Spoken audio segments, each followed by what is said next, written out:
pretty much a case of paint on your back. Basically what we're doing with that much paint out there is you're playing a tournament, you have teammates out there that need your support. We're constantly shooting lanes and holding in the other team to kind of get a domination thing going, to let these guys run around and get in position, and then when we're reloading, they're already in spot. It's a dominance thing. So in a 10-15 minute game, we'll shoot basically a case of paint from the backfield. Cool. Packs out of here. Next thing we got coming up is pads. Now most people think pads, people that wear pads in paintball are to protect themselves from the paintballs. Not true. Pads, you got leg pads and elbow, forearm pads. Now these pads are used for sliding, more to protect your body than from paintballs. Abrasion resistant, they usually have little plastic cups to protect your elbows. And then like I said, they're mostly there to protect yourself from sliding, from crawling on your elbows or on your knees, and just help yourself from not getting beat up too bad. Right. Bad guys don't wear them much because they're standing all the time. They got it easy. We wear little knee pads just so in case we ever have to get on our knees, they're there. This is a set of the new JT goggles. Basically, when you're looking for goggles, there's a couple of things you want to look for. I can't stress enough how important it is to get into a higher end goggle. It's something that you're gonna be wearing this thing all day. It's gonna be hot, sweaty, this and that. You want something that has a nice foam, a nice feel to it, something that just kind of sits on your head and you're not bothered by it. Another thing that's gonna ruin your day is if your lenses are fogging. This is a dual pane thermal lens. Basically what that does is creates this layer inside the lens to where you don't fog. You can really run around outside there and you're not gonna fog.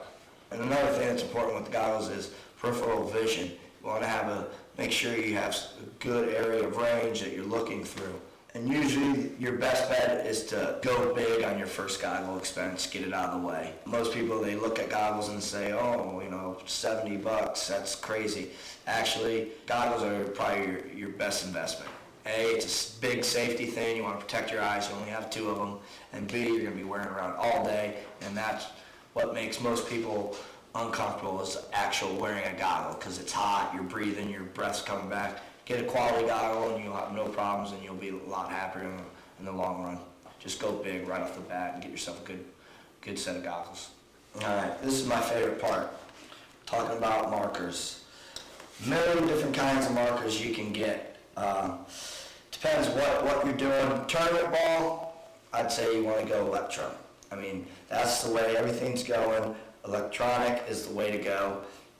2 reasons. A, the rate of fire is unbelievable on any electro that you get. And B, you can pretty much battle out of any position with electronic. If you have a pneumatic gun, if you're a right-hander, you shoot the pneumatic gun a little bit slower with your left hand. Not true with electronics. Pretty much if you're shoot right-handed, you can pretty much shoot your gun just as fast left-handed with an electronic gun because the ease of shooting. I mean, electronics, you have no trigger pull.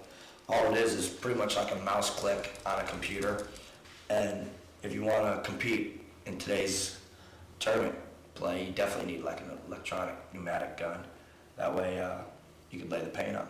Another thing you guys want to talk about is your air system. When you first start off, you're going to get into probably CO2.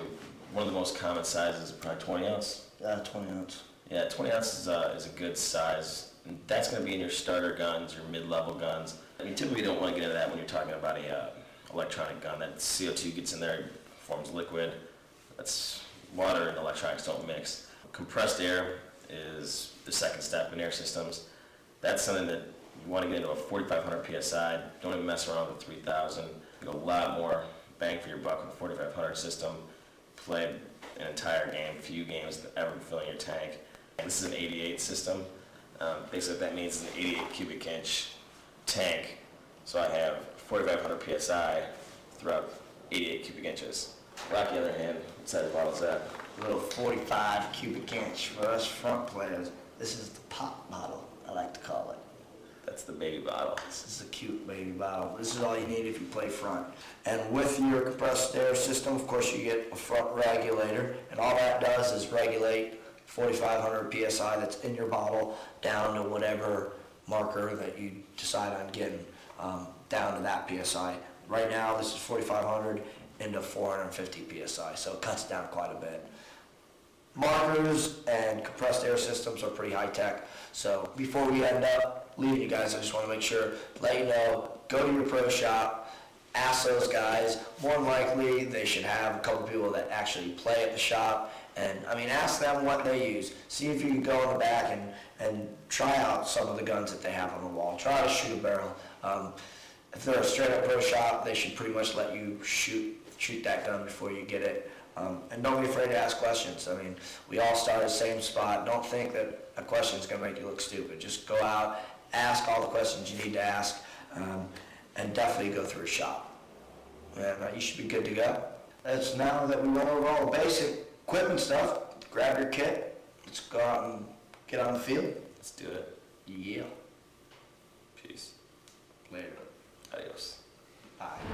Now that you've got your gear, you need to know what to do with your gear. What you got to realize, paintball is just a big strategy match. It's almost like a chess match with markers. So what you need to do is walk the fields. We got our field captain, Scuba Steve, here. He's going to help me out. What's up, Rod? What's up, Doc?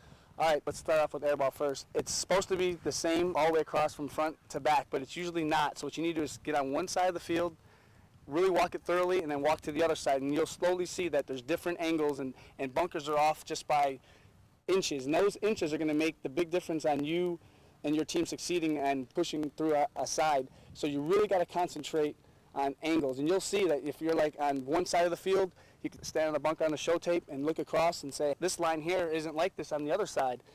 That's the difference in you succeeding, is walking the fields. That's where the tournaments are won. Naming your bunkers is an important thing. A lot of the airball fields that are out there now, they got what they call Dorito or Nacho, and then you got your wing nuts. You got to learn all your bunkers that are on the field and your positions, and that is where a tournament is won. That's where Avalanche really concentrates when we get to a tournament, is walking the field, because it is where I feel that we succeed a little bit further than other teams out there. All right, now that you've got the field figured out and you've walked the field thoroughly and you know all the key angles on the field, now you got to position your team. You got to position the players, your front players, your mid players, and your back players. You got to really figure out who's your best communicators and usually put them in the middle of the field so they can communicate right and left. You, the captain, need to figure that out, and you, the team, you need to help the captain figure that out and work with him. All right, we've already discussed walking the fields before you play. Now we're going to go over the breakout, what to do actually when they call game on. We got Martinez, Scuba, Roberts, and LB, and they're going to give you the lowdown on what to do. Cool, Rob. Why don't you show the kids the skinny on some breakout skills, man? Word. First things first, you got back players, mid players, and front players, and everybody's got a special job that they got to do on the field. So what we're going to do next is start with our front players, E-Rob and Rock Dog. As a front player, you'd be sprinting out to your spots, and these are going to be the spots that you chose when you're walking the fields earlier. But remember, the straightest line to your bunker isn't always the best line. Yeah, what you want to do being a front player, you need pads, first of all. Second of all, you want to slide in there Pete Rose style, man. You don't want to slow down. You want to go full bore, slide in there, slide about 15 feet before you get to the actual bunker. If you come up short, not a big deal, man. Just crawl up in there and you're good to go. Right on, hot shots. Well, let's go show the paintball world what we're talking about, and let's lead them the way. Cool. All right, I'll get my gear. See how Eric took his running lane?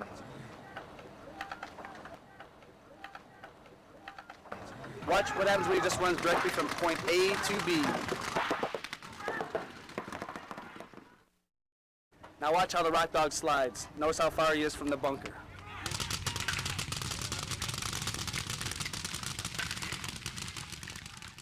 Now we've got the front players out of the way. I'm here with Cash Money Martinez. He's going to give us down low on what mid players do and what they're not supposed to do. Hit it up. Mid players are very important. Mid players come out shooting with their head up, paint in the air, making sure they put down the front players that are trying to move into those front spots. Eliminations in the break are very important, and back players and mid players are the key people to make that happen. Now say you're on the breakout, you guys have come out and you guys are mowing. What happened if you guys are getting sweet spotted yourselves? You run and hide, but it's important not to be scared. You got to get in your bunker. Make sure you live. You can't do your damage if you're dead. Cool, Cash Money. Why don't you show me how it's done then, man? All right, then check this out. Right, chill. I'm coming out with my gun blazing until the last 10 or 15 feet, throwing paint at people. Then I need to get in my bunker. If I start to pull up and realize there's a lot of people shooting at me, I'm just going to get in my bunker quickly. Now what are you doing in your bunker? Mid players get to make most of the eliminations. You should be in a bunker with lots of shot options, possibly a chance for a sweet spot, and a chance to knock out a bunch of front players from the other team. That's basically what a mid guy needs to do off the break. Excellent. Now that we've got the front and mid players taken care of, what we're going to do now is go to the back line or back players. And LB's going to help us out today. He's one of the best back players there is. Tell us what's up, LB. Basically, as a back guy, you're not going to do a whole lot of sprinting and diving at the initial start of the game. You're going to want to kind of walk or do the Travis trot to your bunker, and as soon as you get there, you want to start throwing paint immediately. Your job is to throw enough paint out there so you allow your front guys to get in, your mid guys to develop a game, and your main responsibility is going to come later in the latter part of the game. You're going to be responsible for closing it, helping front guys out, giving them enough paint so they can go to work, and allowing your mid guys to break the game wide open. Got you on the breakout. We got you into your bunkers. We're going to show you how to play a spot. We're going to start with the front players first. Got Eric Roberts, Scuba Steve with me. Scuba, so when you're doing your thing, what's going on? Well, as a front player, my job for the team is to get up all the way to my first position, and if at all possible, to keep moving forward.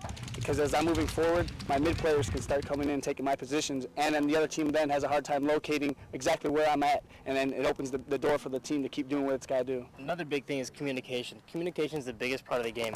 If you can talk to your back guys, relay what's going to be going on, you're able to set up plays, set up moves. That way you have the full cover and full fire support that you need when you're moving. And what you got to realize when you're playing the front, you're the farthest guy up on the field, so you're the #1 priority to the other team. I mean, you got to learn, once you get into your bunker, you got to stay there, stay down, chill out for a little bit. For the first 5 minutes, just hang out. Remember, if you have 3 guys up on you, shooting at you, that frees up everything. So that means there's 3 guys on you, that leaves the mid players open to do whatever kind of damage they want. Cool. That takes us to what the mid players or insert players are looking for. Today we got 2 of the best. Chris Glory Boy Lasoy, by far one of the best players in the world. Cash Money Martinez. You blink 2 seconds and these guys are stabbing 2 or 3 of your guys right off the bat. Yeah, this is what makes the game the best, being a game breaker. What you do is you get to get up the field, see the field. It makes it the most fun and the best part of the game by any means. You get up the field, you see your eliminations, you kind of get most of the glory. You take away from the front guys because the front guys do all the work, but you still get up there, they still cause a little confusion. You get up front, you make the eliminations, you break the game, and it helps out the other team to move up the center in the process. It's definitely most important for the mid guys to break the game. They find the seams, they pick their spots, they move in when they see the right time. You know, if you look seconds away, 2 minutes later you ain't looking around, the mid player's going to be up in your grill, putting it down on you. So here's what some bomb digging mid players can do for your team. Watch. Wait.